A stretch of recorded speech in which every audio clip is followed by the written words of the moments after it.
அடங்காத அசுரந்தா வணங்காத மனுஷந்தா தோளோடு தோள் நின்னா தருவானே உசுரதா. அவனை கண்டினியூஸா வாட்ச் பண்ணிக்க.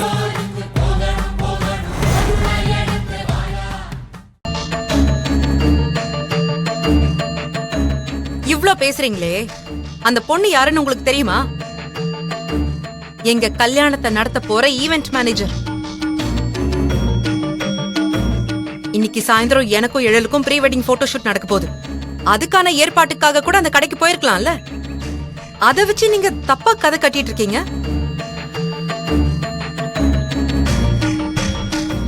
இது பாருங்க பெரியப்பா, பெரியம்மா உங்களுக்கும் தான். எனக்கும் எழலுக்கும் கல்யாணம் நடக்குதோ இல்லையோ, ஏன் நடக்கலனே வைங்க. கயல் இரு.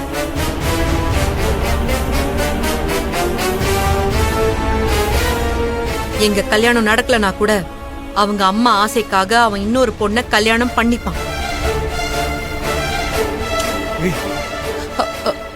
ஏன் கையில்? அக்கா, அப்ப கூட அந்த பொண்ணுக்கு அவன் உண்மையாதான் இருப்பான்.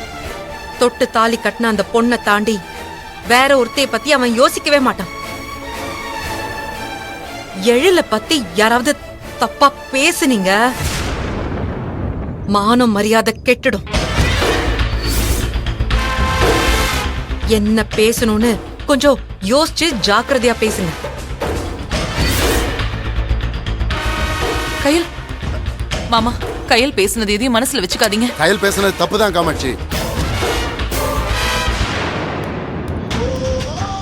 இருந்தாலும் அதையெல்லாம் நான் பொறுத்துக்கிட்டு இருக்கேன்னா, நாம குறிச்ச முகூர்த்தத்துல எந்தவித தடங்களும் இல்லாம கல்யாணம் நல்லபடியா நடக்கணும்.